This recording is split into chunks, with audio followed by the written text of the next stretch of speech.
Hello বন্ধুরা, লাউ দিয়ে তোমরা অনেকে অনেক রকমের রেসিপি খেয়েছো, কিন্তু গ্রাম্য পদ্ধতিতে এইভাবে একবার লাউ খেয়ে দেখো। সত্যি বলছি, গরম ভাতে কিন্তু বেশ ভালো লাগে খেতে। তো চলো বন্ধুরা, রেসিপিটা শুরু করা যাক। আশা করি তোমাদের অনেক ভালো লাগবে।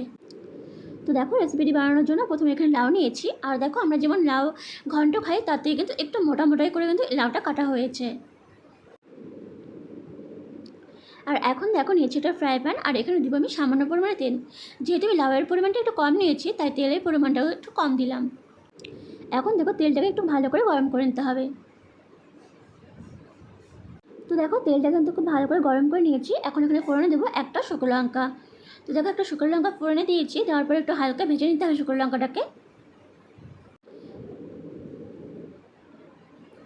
তো দেখো, হালকা ভেজে নিয়েছি। এখন এখানে ফোড়নে দিব আমি সামান্য পরিমাণে কালো জিরে। তো দেখো, কালো জিরেটা ফোড়ন দেওয়ার পর কালো জিরেটা আমি হালকা একটু ভেজে নিয়েছি। আর এখন যে লাউগুলো ছিল, লাউগুলো এখানে দিয়ে দিব। তো দেখো, এখানে আমি অল্প অল্প করে সমস্ত লাউ দিয়ে দিচ্ছি।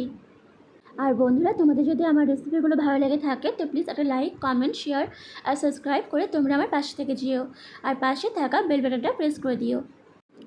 তো দেখো, সমস্ত লাউ দেওয়া হয়ে গেছে। একটু হালকা নেড়ে চেড়ে নিব। আর এখানে দিচ্ছি আমি দুটোর মতো কাঁচা লঙ্কা। ঝালের পরিমাণটা অবশ্যই তোমরা কে কেমন খাও সেই অনুযায়ী এখানে লঙ্কাটা দিবে। তারপর দেখো, একটু ভালো করে নেড়ে চেড়ে নিচ্ছি।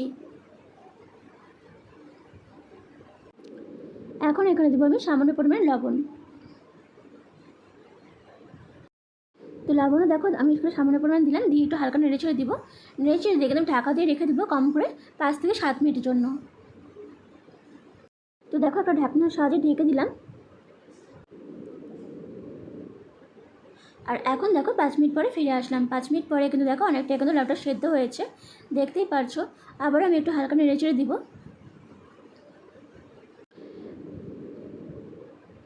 লাউটা কিন্তু অনেকটাই সেদ্ধ হয়েছে, কিন্তু একটা সেদ্ধও বাকি আছে, তাই কিন্তু আমি আবারও ঢেকে দিচ্ছি। ঢেকে দিয়ে আমি কিন্তু আবারও 3 থেকে 4 মিনিট খুব ভালো করে কিন্তু সেদ্ধ করে নেব। তো দেখো, ফিরে আসলাম। আর এখন কিন্তু লাউগুলো পুরোপুরি মোটামুটি সেদ্ধ হয়ে গেছে। এখন একটু হালকা একটু গালা গালা করে দিতে হবে, তাহলে কিন্তু খেতে বেশ ভালো লাগবে। একদমই সিম্পল একটা রান্না, কিন্তু খেতে কিন্তু ভীষণ ভালো লাগে।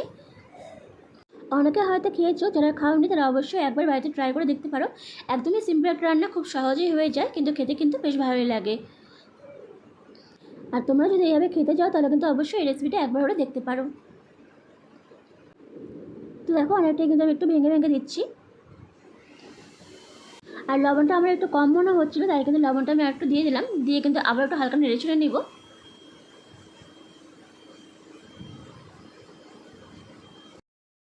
তো দেখো, এখন কিন্তু রেসিপিটা মোটামুটি তৈরি হয়ে গেছে। আর বেশিটা নাড়াচাড়া করবো না, এখন এটাকে নামিয়ে নিব।